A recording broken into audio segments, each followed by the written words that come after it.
dos apóstolos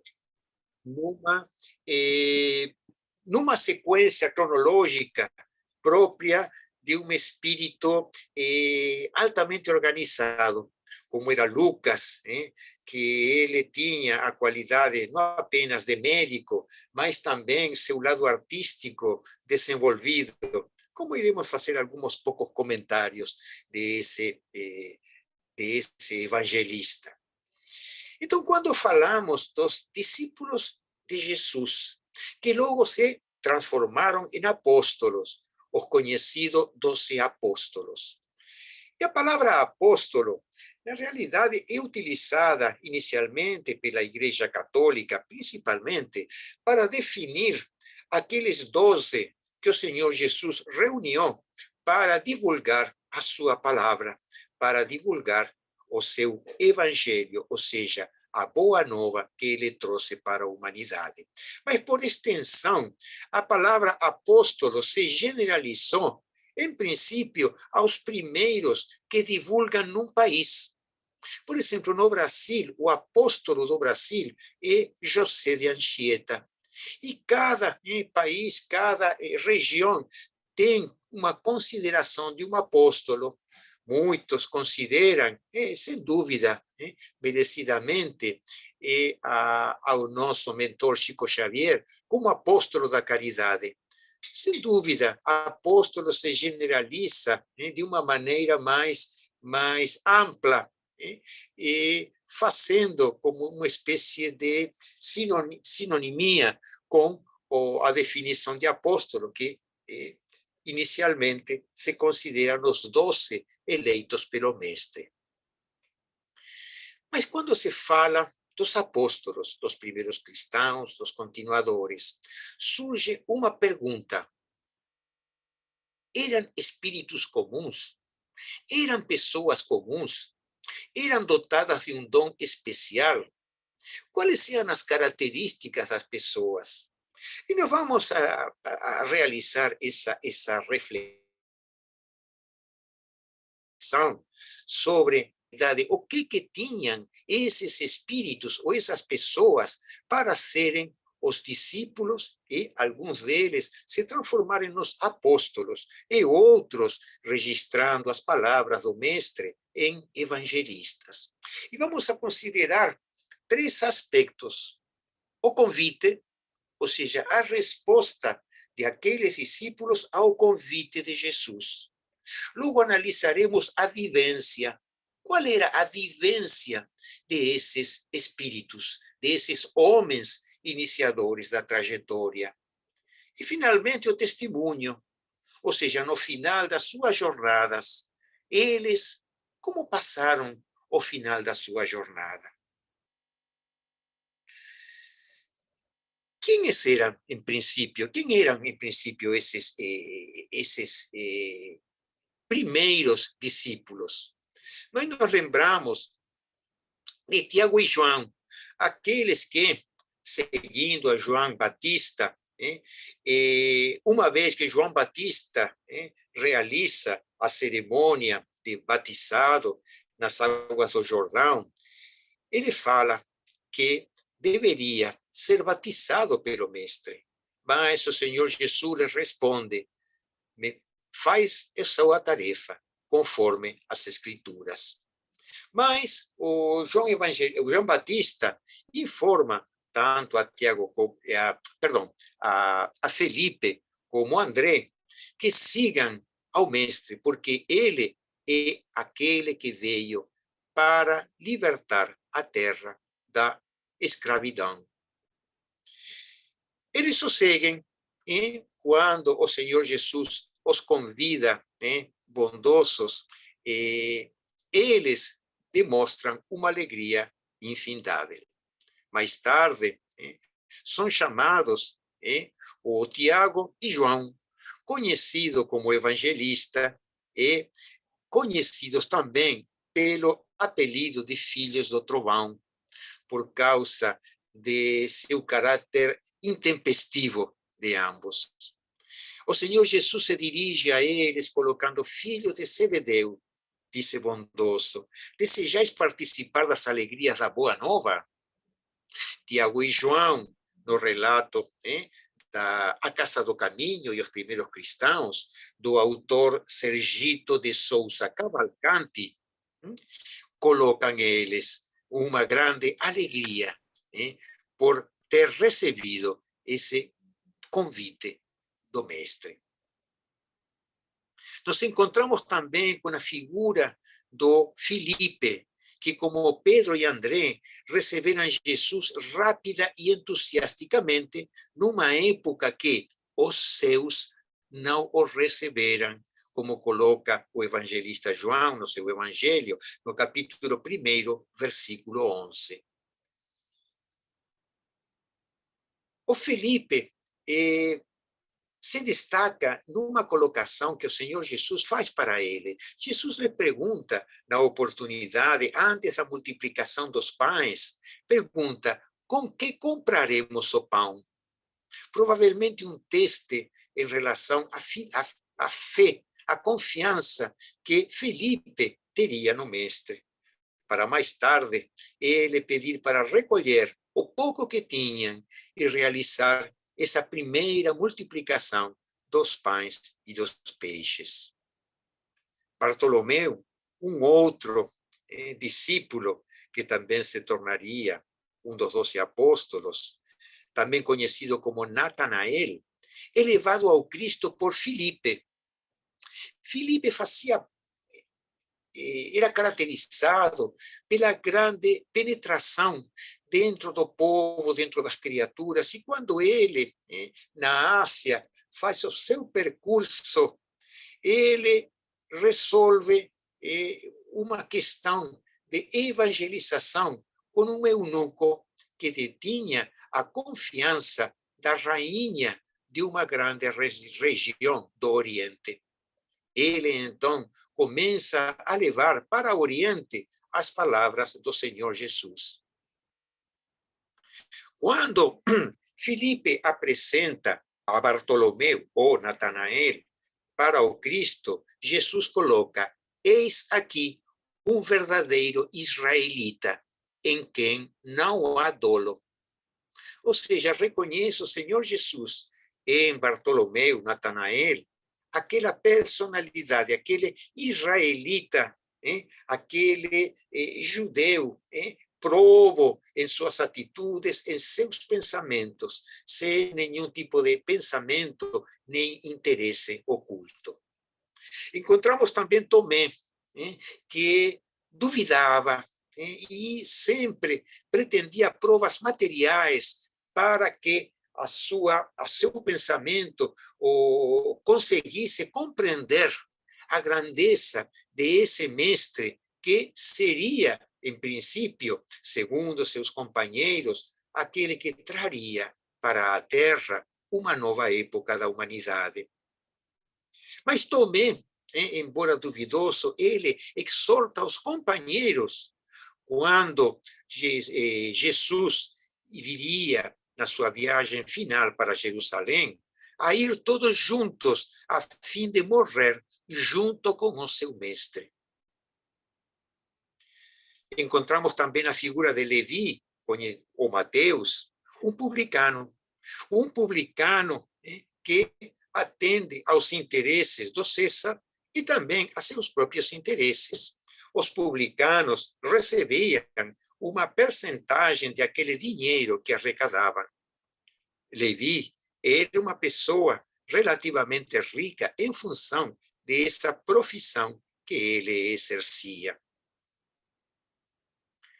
Tiago Menor, um outro discípulo inicialmente, por muitos historiadores considerado como irmão de Levi ou Mateus, e faz uma parceria, uma identidade espiritual com Tadeu, com Judas Tadeu. Ou seja, são eles dois que geralmente se encontram juntos. Tiago Menor, com suas características, porque era também arrecadador de impostos, e Judas Tadeu tinha uma característica, como coloca o autor da Casa do Caminho, de bondade maternal. E eles começam, ambos começam um trabalho de evangelização na Assíria. Temos um outro personagem também pouco conhecido, Simão o Zelote, o pescador, o menos conhecido. Era chamado de Zelote, provavelmente pela sua lealdade à causa do Cristo, ou talvez porque fosse partidário dessa seita ou desse partido nacionalista que defendia a propriedade de Israel perante o Império Romano. Eles estabeleciam uma briga permanente contra os interesses do César perante o povo judeu. Se assim for, realmente o Simão o Zelote mais uma prova dava de resignação perante essa grande mudança desde partidário de um grupo nacionalista revolucionário ou revoltado, talvez, para seguir a mensagem do Mestre. Judas Iscariotes, natural pelo seu sobrenome, provavelmente, de uma região conhecida como Queirote, o Queirote. Ele era tesoureiro e cuidava dos interesses materiais do grupo dos 12. Foi aquele que traiu o Cristo. Mas a traição de Judas não foi uma traição para o Cristo, para o Mestre. Foi uma traição aos princípios do Mestre. Ou seja, como se fala geralmente, não foi nada pessoal. Na sua ambição de colocar Jesus como a supremacia que ele entendia que deveria primar na terra, ele tentou colocar ele por cima dos interesses do Sinédrio. Quando ele reflete que, na realidade, estava sendo manipulado pelo Sinédrio para conseguir eles se desfazerem do Mestre, porque representavam um grande perigo por causa das suas ideias renovadoras, que destronariam os interesses dos fariseus e dos escribas. Ele realmente comete esse ato pecaminoso de tirar a sua própria vida. Então, começamos a analisar o convite. Como foi o convite do Mestre? Quando em Lucas, registra no Evangelho de Lucas, no capítulo 14, versículo 27, aquele dentro de vós que não renunciar a tudo o que tem, não pode ser meu discípulo. E continua em Marcos, o sentido desse convite. Se alguém quer vir após mim, negue-se a si mesmo, tome a sua cruz e siga-me. Como responderam os discípulos, os chamados para o Senhor Jesus? Muitos deles pretextaram determinados compromissos. Houve aquele que pediu para o Mestre: Senhor, deixa-me enterrar primeiro os meus pais. Ao que o Mestre responde: deixa os mortos enterrarem seus mortos. Um outro, também convidado, lhe replica: Senhor, eu te seguirei, mas deixa primeiro tomar conta de meus negócios, da minha casa. O Senhor lhe responde: aquele que coloca a mão na charrua e olha para trás não é digno de me seguir, ou não é digno de penetrar no reino dos céus, em uma outra tradução. Então, o convite do Senhor Jesus era um convite onde a proposta era uma mudança completa de paradigma. Como que esses 12 reagiram? André o recebe juntamente com Felipe com toda a alegria. Quando o Senhor Jesus os chama, eles abandonam o barco do Pai. abandonam e muitas poucas vezes, nos relatos dos evangelhos, eles voltam para a pescaria, quando o Senhor Jesus lhes promete que ele os transformaria em pescadores de homens. Quando o Mateus é convidado, o que acontece com Mateus? Mateus, o Levi, que era o nome original do discípulo, era publicano, ele tinha uma posição de muito destaque e realmente tinha muitos interesses materiais para zelar.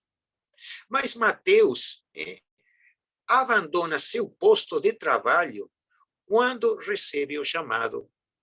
Em Lucas, no capítulo 5, versículos 27 a 28, o evangelista é muito claro. Vendo um publicano chamado Levi sentado na coletoria, disse-lhe: segue-me. Este, deixando tudo, levantou-se e seguiu. Então, nós vemos que o chamado do Senhor Jesus foi recebido por esses 12 discípulos, que mais tarde foram os apóstolos, com uma resposta categórica, terminante. Eles deixaram tudo, negaram a si mesmos, tomaram a sua cruz, que nesse momento eles não compreendiam, e seguiram ao Senhor Jesus. Ou seja, como nós poderíamos entender se eles eram espíritos comuns? Eram espíritos, sem dúvida, os nossos irmãos, mas com uma bagagem que lhes permitiu aquele desapego, aquela decisão imediata, aquela decisão sem titubear de seguir ao Mestre perante o convite que ele realizava. Então, nós vemos que no convite encontramos uma condição que esses espíritos tinham. Aqueles que tinham já a possibilidade de abandonar tudo o que tinham para seguir o Mestre. E mais adiante, quando o próprio Pedro indaga ao Mestre e pergunta: Senhor, e nós que tudo deixamos para te seguir? Ele lhe responde: nesta vida receberão o cêntuplo de aquele que deixaram, e na próxima vida o reino dos céus. Ou seja, o Senhor Jesus reconhece o esforço desses 12 e promete para ele o cêntuplo de aquilo que eles deixaram. Então vemos que o convite, a resposta a esse convite, já nos dá parte a essa pergunta, a essa questão. Eram os discípulos que logo foram apóstolos, como outros discípulos que o seguiram, pessoas comuns, espíritos comuns, sim, mas com uma conquista, com uma virtude de humildade, de desapego, de entrega que os diferenciou, que fez que eles fossem aqueles escolhidos. E o Senhor Jesus coloca: muitos são os chamados e poucos os escolhidos. Porque o chamado do Mestre é permanente. Os escolhidos são aqueles que se autoescolhem. Porque o Senhor Jesus, na sua infinita bondade, gostaria de nos escolher a todos, mas ainda, qual seria a nossa resposta para esse convite? Então, sem dúvida, uma das provas desses espíritos comuns, mas que já apresentavam uma diferença notável, a resposta ao convite de Jesus, que também nós recebemos há milênios, no mínimo. E nós ainda indecisos, ainda navegando em duas águas, ainda tentando servir a Deus e a Mamon simultaneamente. Estamos ainda dando passos muito curtos no sentido de nos desapegar de nossos interesses materiais para adquirir os interesses, os tesouros do céu.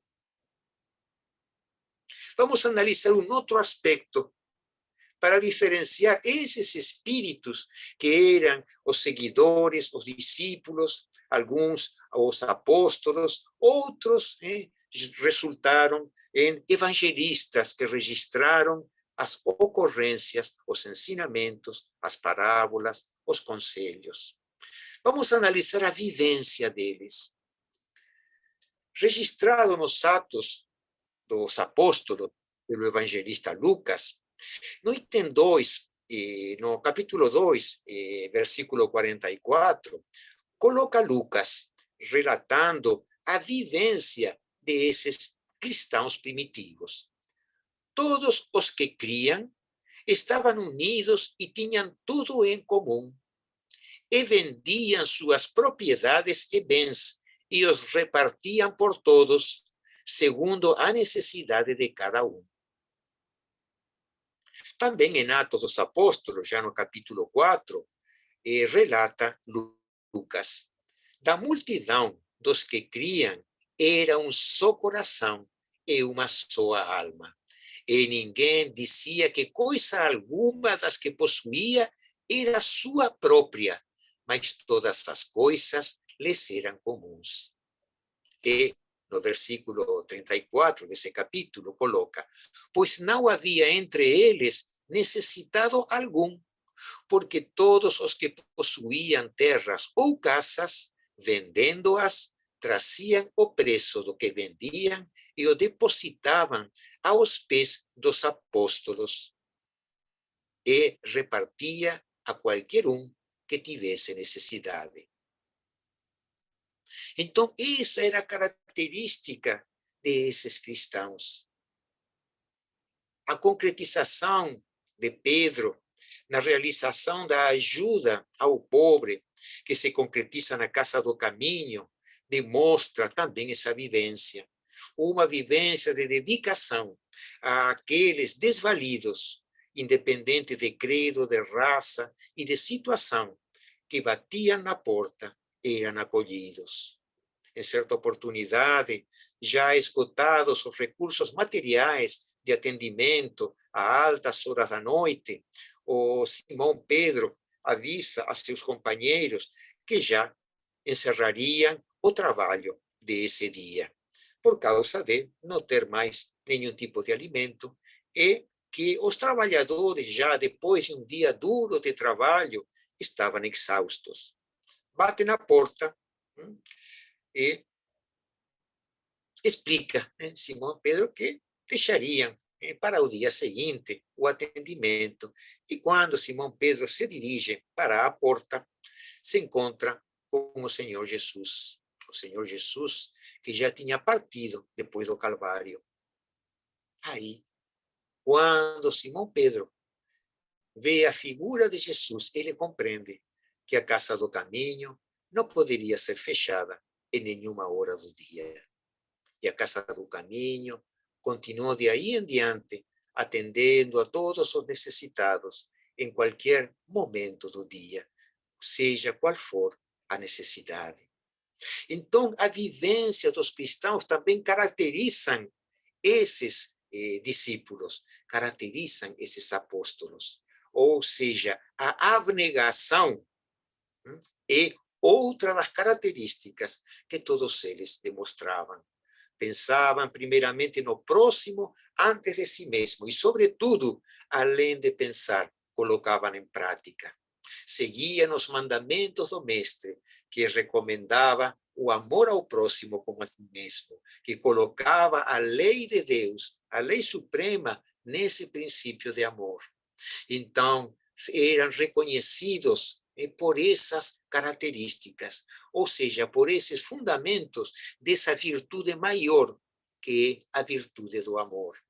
Por isso que o Senhor Jesus, no final da sua peregrinação no corpo de carne, coloca: meus discípulos serão reconhecidos por muito se amarem. Sem dúvida que entre eles existia esse amor, mas esse amor era prodigalizado para todos aqueles que chegavam em procura de ajuda, mas que também os apóstolos levavam a palavra para todos, os gentios ou a diáspora, ou seja, as tribos de Israel separadas ou distantes de Jerusalém ou da Judeia. Mas, além desses 12, houve outros discípulos, considerados alguns apóstolos. Temos a Paulo de Tarso, aquele que não conheceu em vida ao Senhor Jesus. O Barnabé, que acompanhou a Paulo em tantas viagens missionárias. Nos lembramos de Estevão, nomeado, cujo nome era Eziel, mas colocado esse nome grego para que não seja reconhecido como aquele escravo liberto por um senador. Lembramos também de Lucas, de Silas, de João Marcos, que seu evangelho ficou grafado, provavelmente, em segundo lugar no tempo, dentro da liturgia do Novo Testamento. O grande testemunho, o grande exemplo de Maria de Magdala, que de uma vida desregrada e totalmente dispersa, ela, quando recebe o amor e o chamado do Senhor Jesus, ela muda totalmente a sua figura e se entrega como mãe adotiva àqueles filhos do Calvário, na figura dos leprosos, para mais tarde desencarnar como um deles. Temos a Joana de Cusa que testemunha a maior fidelidade ao Senhor Jesus, quando imolada na fogueira, junto com seu filho, não abjura a grandeza do mestre que ela seguia. Temos também o Tito e Timóteo. O Tito, companheiro em muitas jornadas de Paulo. Timóteo, aquele que Paulo considerava seu filho da alma. Apolo, o grande orador da igreja, era de Antioquia, de Antioquia de Síria. Ananias, aquele que, perseguido por Paulo, acaba por descerrar os olhos de Paulo. Áquila e Prisca, companheiros de Paulo no deserto. Matias, aquele novo apóstolo que vem a substituir o Judas quando partiu para a espiritualidade. Cleofas e Tiago, irmãos de Jesus, aqueles 2 discípulos que encontram a figura de Jesus a caminho de Emaús. Gamaliel, o grande mestre de Paulo, que se torna um cristão. Lídia, Loide, Eunice, a mãe de Timóteo, todos aqueles espíritos que, ouvindo as palavras do grande apóstolo dos gentios, Paulo de Tarso, se convertem ao cristianismo. Todos eles são aqueles que aceitaram incondicionalmente a palavra do mestre, seguindo os seus exemplos, se transformando então em discípulos, e muitos deles chegando a essa condição de apóstolos. Mas também teve muitos anônimos que seguiam na rota do cristianismo. Temos na obra Boa Nova, de Humberto de Campos, no capítulo Os 500 da Galileia, o seguinte trecho que caracteriza esse grupo que, uma vez que o mestre já partiu da carne e se materializa no monte onde ele tinha proferido o Sermão do Monte, esse grupo de 5 centenas de pessoas recebem a mensagem do mestre no coração. Enviei meus discípulos como ovelhas ao meio de lobos, e vos recomendo que lhes sigais os passos no escabroso caminho. Depois deles, é a vós que confio a tarefa sublime da redenção pelas verdades do Evangelho. Eles serão os semeadores, Vós sereis o fermento divino. Instituo-vos os primeiros trabalhadores, os herdeiros iniciais dos bens divinos. Para entrardes na posse do tesouro celestial, muita vez experimentareis o martírio da cruz e o fel da ingratidão. Esses 500 da Galileia, não conhecemos, na grande maioria, os nomes deles, mas são aqueles representantes do Cristo que trouxeram seu exemplo, a sua palavra, de maneira, muitas vezes, anônima e silenciosa perante os desajustes desta humanidade em que ainda se perpetua.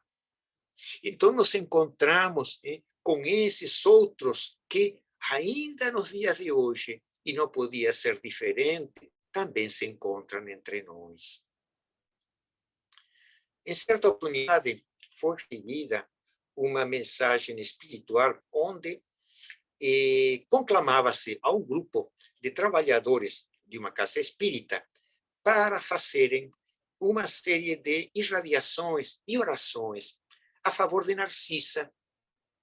Narcisa é aquela enfermeira, talvez enfermeira chefa, que recebe a André Luiz em nosso lar e lhe proporciona as primeiras oportunidades de trabalho, primeiro como assistente de enfermeiro, logo se tornar aquele médico de espíritos, aquele médico que durante toda a sua jornada, através de seus relatos, cobriria uma informação importantíssima para todos nós, adeptos à nova revelação. Dentro desse pedido para fazer preces para Narcisa, o objetivo era sustentar esse espírito que havia reencarnado há poucos meses numa região de Vietnã. A destinação desse espírito que animou Narcisa estaria em levar o Evangelho, o sentido do Evangelho, o espírito do Evangelho para esse povo que não conhecia Jesus. Então, como Narcisa, quantos haverá que já militaram no cristianismo, que renascem em povos distantes, onde a palavra do Senhor Jesus não chegou, mas o sentimento de amor envolve a todas as nações. Então, nós vemos que a vivência deles determina a característica desses espíritos, seus seguidores, discípulos, apóstolos. Isso, o que? Sendo espíritos comuns, porque todos somos espíritos criados, simples e ignorantes, e estando em jornada de progresso, nos diferenciamos pelas conquistas realizadas. Estes espíritos já têm essas conquistas realizadas. Quando o convite tem aquela fé inabalável, aquela fé que, quando receberam um chamado, se alegraram de uma maneira incomensurável.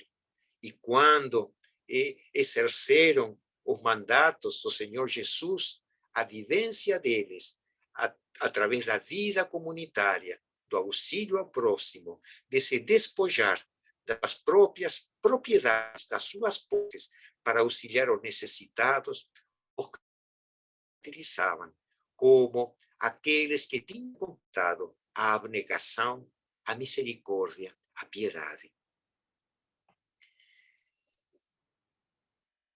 Lembramos que, no final dessa jornada, se estabeleceu testemunho para cada um deles.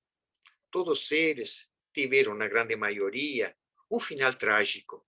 Pedro recebeu a cruz.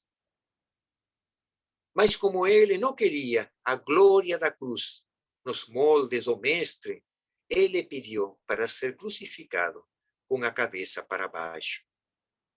André foi crucificado numa cruz em forma de X, ou seja, uma cruz como que inclinada. E é interessante que essa cruz é conhecida como a Cruz de Santo André.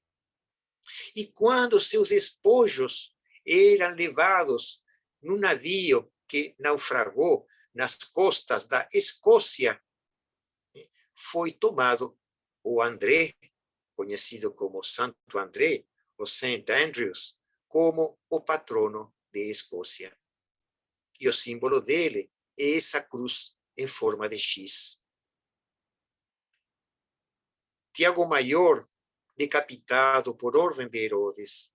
Filipe, crucificado longe de Jerusalém. Bartolomeu, crucificado também de cabeça para baixo. Tomé, atingido por uma flecha, por causa das suas palavras, dos seus exemplos que realmente revoltavam e provocavam reações em aqueles que detinham o poder. Mateus foi transpassado por uma lança.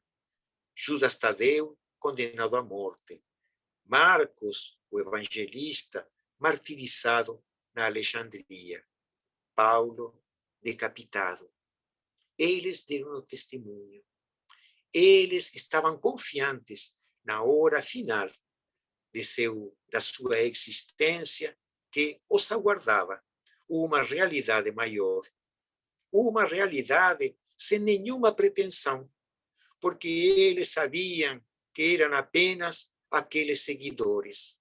Mas quem de nós poderia se qualificar como seguidor, colocando-se à disposição no convite, realizando a vivência que eles fizeram e testemunhando o sofrimento final, como eles o aceitaram, como a redenção da sua jornada.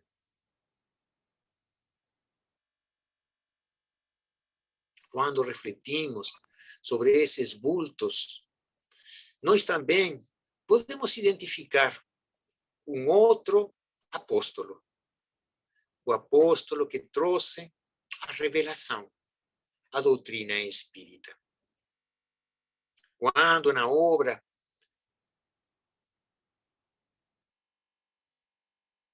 Cartas e Crônicas do irmão X, aliás, Humberto de Campos, já assina como Humberto de Campos, ele coloca num capítulo intitulado Kardec e Napoleão, uma passagem onde, no ano de 1799, em 31 de dezembro, se estabelece no plano espiritual uma reunião onde acodem as grandes figuras representativas de liderança espiritual e material, e intelectual e artística de toda a humanidade em todos os tempos.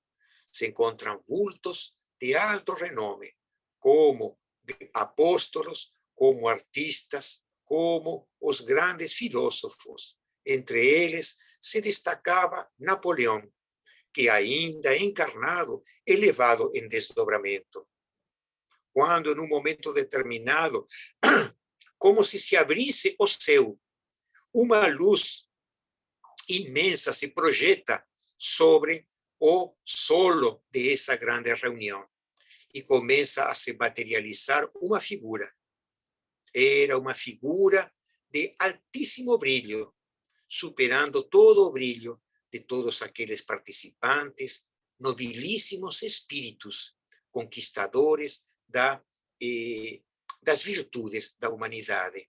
E nesse momento, como que uma voz forte e doce fala para todos os participantes da reunião: eis aqui o meu apóstolo, o pontífice da luz. Ele descerrará para a humanidade uma nova era na qual estará presente este Consolador que eu prometi. Nesse momento, Napoleão, que se mantinha firme na sua figura imponente de conquistador, se ajoelha perante esse espírito e chora em prantos convulsivos. Era o codificador, Allan Kardec, que se preparava para renascer na terra, para trazer para a humanidade a palavra consoladora, através das mensagens dos Espíritos e através das suas próprias reflexões e conclusões, porque se tratava do Pontífice da Luz. O senhor Allan Kardec não foi uma pessoa comum também. Não foi aquele espírito comum. Já era dotado de todas as características conquistadas no seu pretérito. E quando essa voz doçurosa, que sem indicação por parte de Humberto de Campos, acreditamos que seja o Espírito de verdade, ou o próprio Senhor Jesus, coloca: eis meu apóstolo, o Pontífice da Luz. Mais uma vez, a palavra apóstolo colocada por extensão para aquele que traria a mensagem renovadora para a humanidade. Seria a terceira chamada.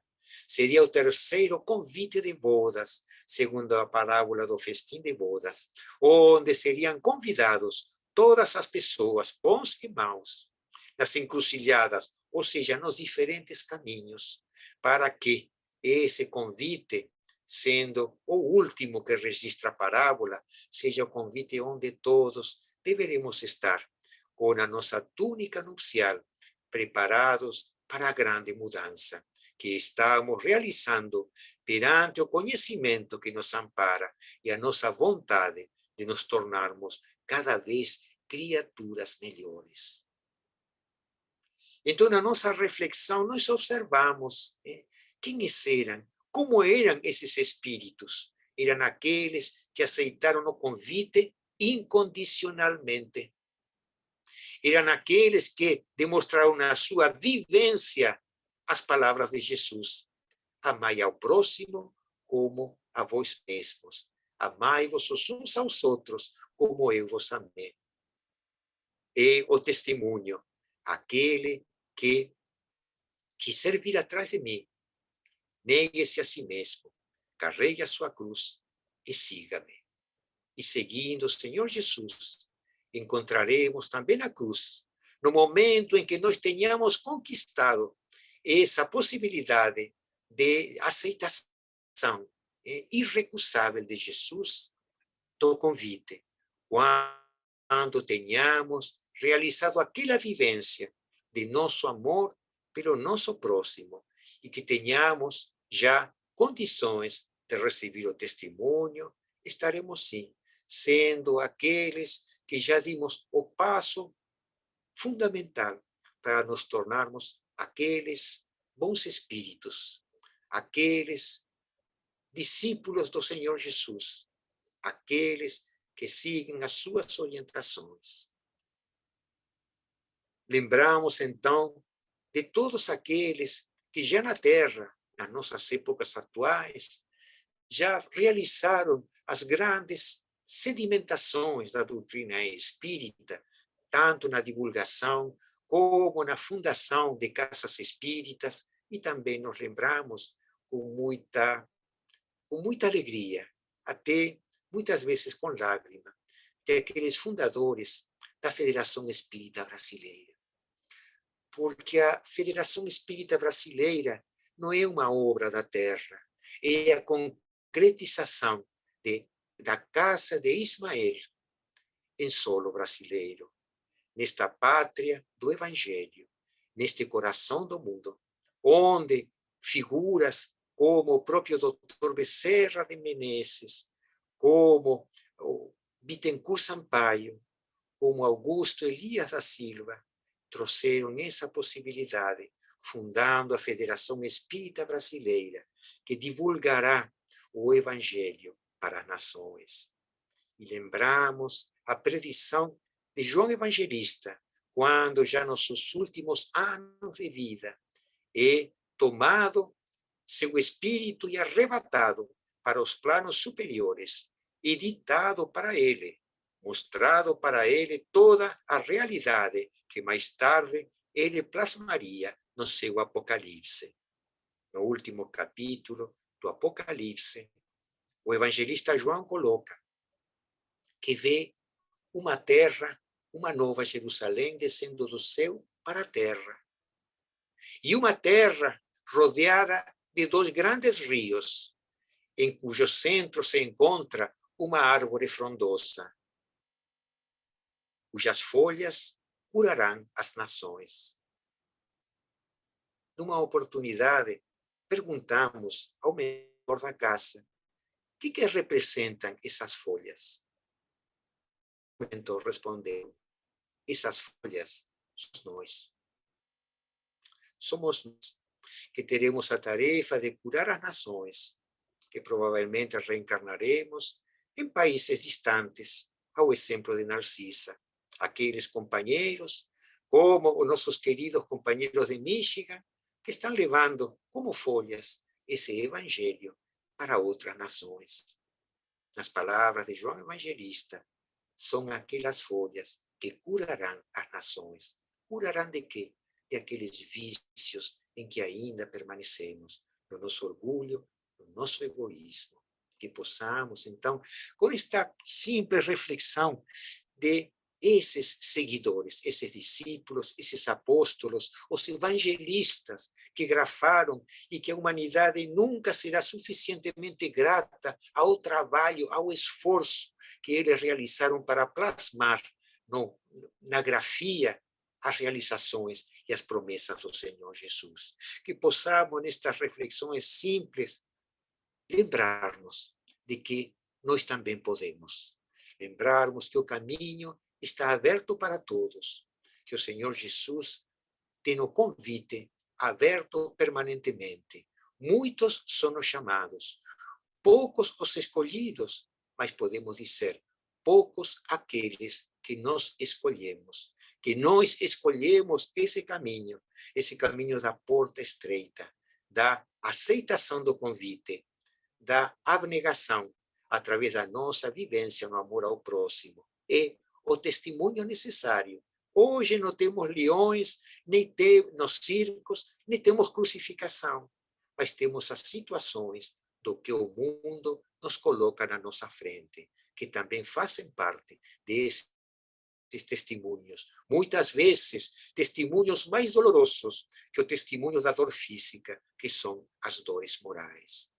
Que possamos, meus companheiros, ter esta pequena reflexão presente quando nós pensemos nesses vultos gloriosos que antecederam as nossas existências como cristãos, e que possamos, homenageando a eles, mas, sobretudo, em gesto de gratidão para o Mestre, fazer a sua vontade.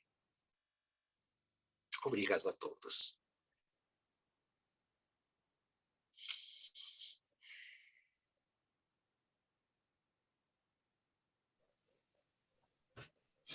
Nós aqui agradecemos.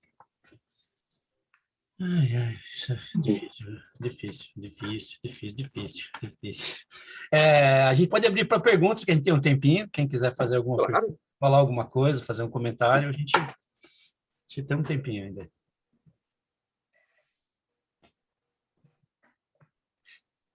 A Lídia. Só comentando que os desafios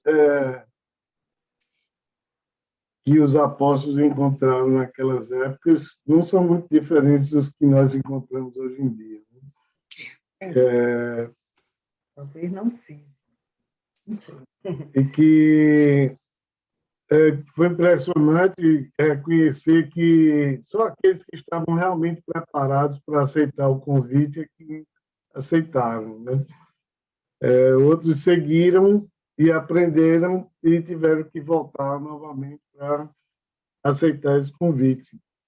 Eu gostaria de agradecer imensamente, foi extremamente elucidativa a sua palestra, e dizer que eu concordo, assim, não concordo, mas compartilho com esse sentimento que você transmitiu, que é o de que a gente só aceita o convite quando a gente está preparado.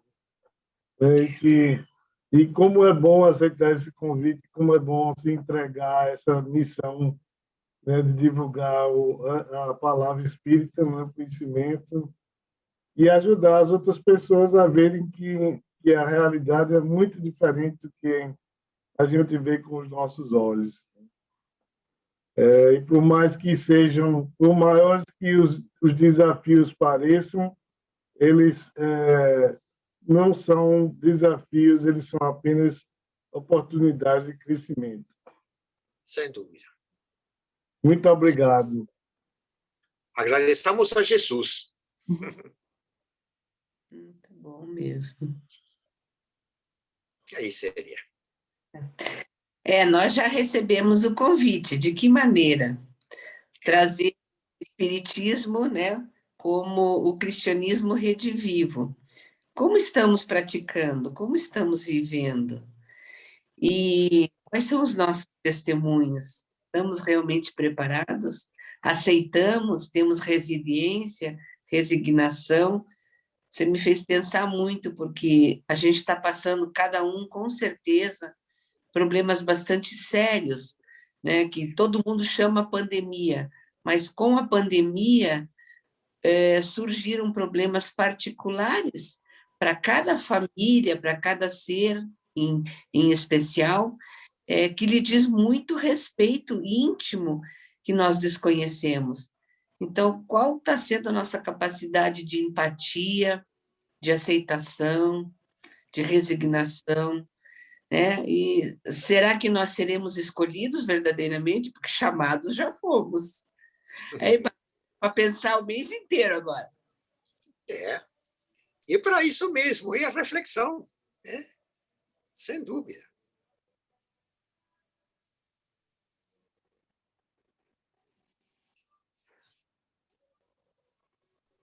Mais alguém?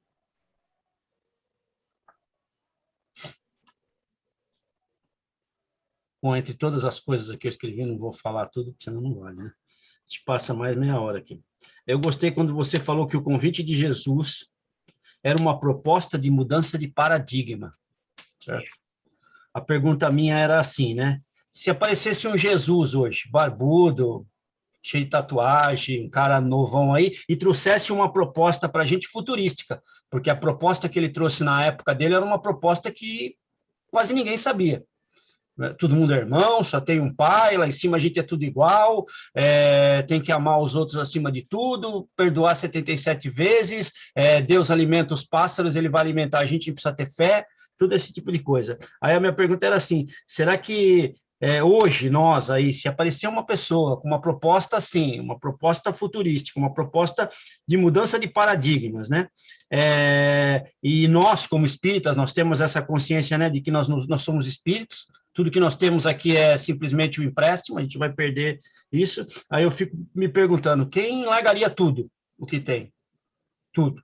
Para ir atrás desse personagem, dessa pessoa, dessa energia, desse mito, místico, mito, que Jesus era tudo, né? Aí eu fico pensando, foi uma coragem muito grande para essas pessoas, né? Muito grande, muito grande. Então, a gente deve muito para eles, né? A gente deve muito, muito, muito, muito. Espelhar neles, que nem você falou, hoje não tem cruz, hoje não tem leão comendo nos circos, mas tem essa dor moral que a gente sente, né? Será que... E, às vezes, a moral que a gente não tem, né? Porque se a gente tivesse moral, a gente não teria essa dor, né? Eu preciso, sei lá, dar mais do que eu dou, fazer mais do que eu faço, e não faço, não sei porquê, né? É só questão de fazer, e a gente não, eu pelo menos tenho essa dificuldade. Então, obrigado aí pela sua colocação, como a própria Célia falou, a gente tem quase o resto do ano para ficar pensando nisso, porque é bastante difícil. É uma reflexão realmente, não, para nós, porque a história conhecemos, o Novo Testamento, principalmente a vida dos apóstolos, nos Atos de Lucas, é muito rica. E, sobretudo, em Paulo e Estevão, as notícias que ele traz são maravilhosas, ou seja, a história é muito rica. Agora, o que nós tiramos disso? O que fica para nós de tudo isso? O que acontece quando lemos Boa Nova, de Humberto de Campos? Então, é um motivo da reflexão. E voltamos àquela pergunta do milhão, né? O que queremos? O que nós queremos? Porque quando o mestre nos fala, não se pode servir a dois senhores, porque se amará um, se odiará outro. Não se pode servir a Deus e a Mamon simultaneamente. Nos está colocando a grande pergunta de toda a nossa vida. O que nós queremos? A quem queremos seguir?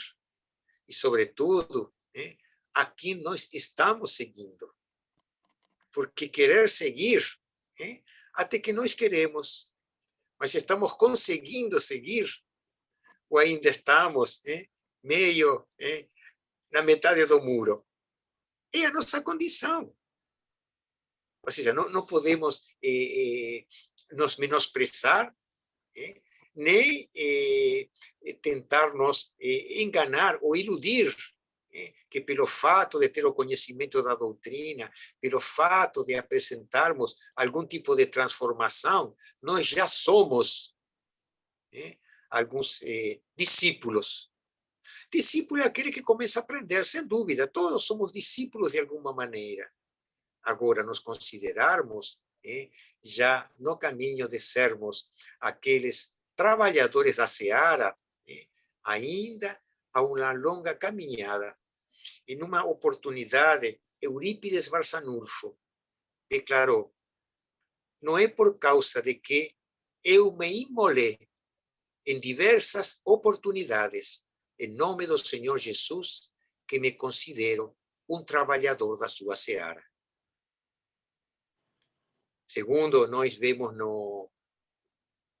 nas obras de Emmanuel, relatando a vida dos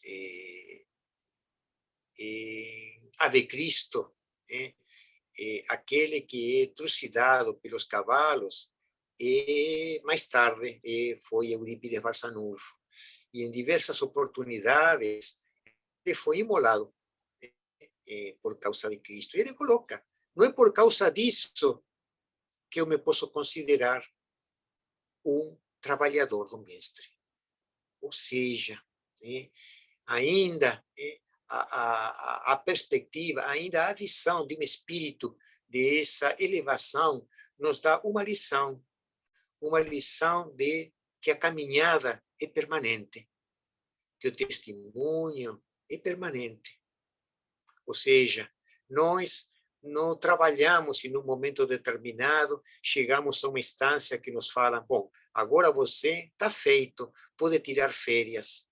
Não.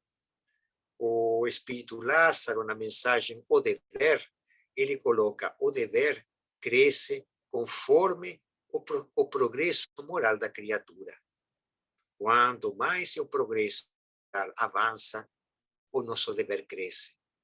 E o nosso dever é para conosco, para com o próximo e para com Deus. E cada vez maior em função de nosso entendimento e das nossas possibilidades. Babler, o teu comentário, unido à palestra do Miguel, me fez lembrar a quem seguimos. Se nós realmente estamos preparados, você falou de uma proposta inovadora. Talvez as pessoas se lembrem pelo ano de 78, se eu não me engano, 76 ou 78, do Jim Jones. Ele trouxe uma proposta maravilhosa e alguns o seguiram, né? Então, a importância do conhecimento, a importância da fé raciocinada, a importância do estudo permanente, para que a gente realmente saiba responder a pergunta que o Miguel fez: a quem seguimos, como seguimos, né? E se estamos no caminho certo.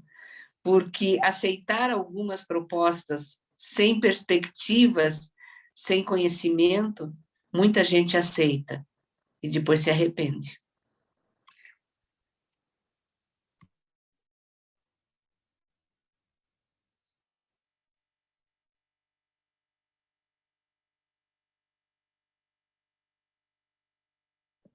Está no mudo, Mabel. Eu vou responder a pergunta para você, para quem que a gente trabalha. Eu tenho a resposta aqui. A gente já fazia essas reuniões de estudos pela internet, né? E eu não sou uma pessoa, assim, daquele jeito lá, né? Eu tenho as minhas limitações. Então, cada vez que eu falava no grupo de estudo aqui no Basement, que eu estava fazendo alguma coisa, eu fazia alguma coisa errada, aí a minha esposa vinha e mandava. Não sei se vai dar para ler. Deixa eu ver se dá aqui, ó. Ela mandou e colou aqui em cima. Para quem trabalhamos? Lembra? E ela põe aqui, por Cristo, amor e caridade. Então, cada vez, está aqui em cima colado, cada vez que eu faço alguma coisa errada que eu falo que eu não devia falar, aí a gente lembra, para que nós trabalhamos? Né? Porque ele é o, tem jeito, é ele. A gente tem que se lembrar dele e fazer o melhor que a gente pode. Do mesmo jeito que o Miguel falou, a gente não é perfeito. Mas vamos atrás dessa perfeição e deixando aí Mamon mais para o lado e indo mais para Deus, né? Porque até enquanto a gente ainda está nesse caminho aí, né? Fazer o quê? Mas é isso aí. Alguém mais tem mais alguma pergunta? Quer falar mais alguma coisa? A Lídia está assim, ó. Sabe, mulher, quando a língua cresce e tem que falar alguma coisa? Não, ela não quer. Então tá bom. O Ivo pode, se o Miguel não quer falar mais nada também, o Ivo pode fechar para a gente. Bom, beleza.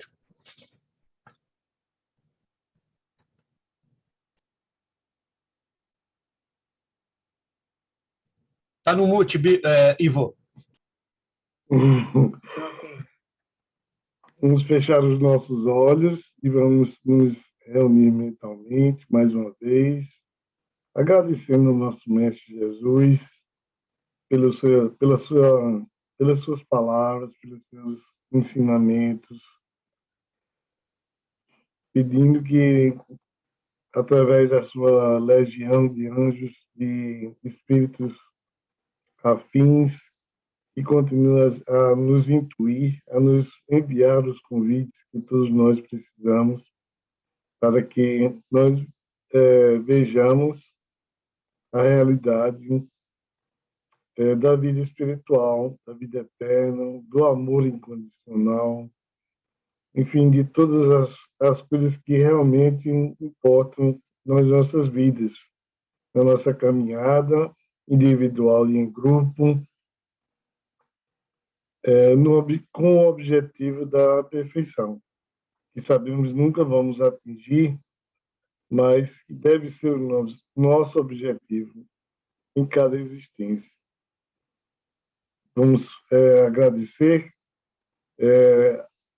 o apoio de nossos amigos do plano espiritual, que aqui também vieram para trabalhar conosco, ao nosso amigo Miguel, com as suas palavras maravilhosas, com um conteúdo espetacular. Que Deus continue a iluminá-lo em cada dia de sua existência e tantas mais quanto ele assim se propuser. Vamos pedir que essa energia de amor e paz que aqui se concatenou esteja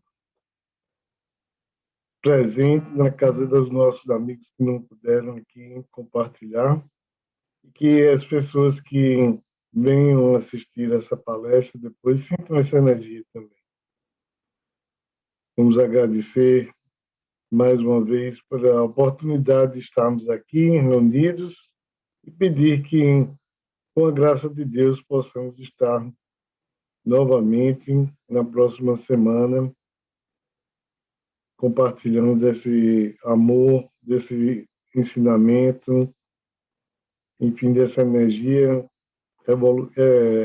criadora que se desenvolve dentro de nós a cada dia. Que assim seja, graças a Deus.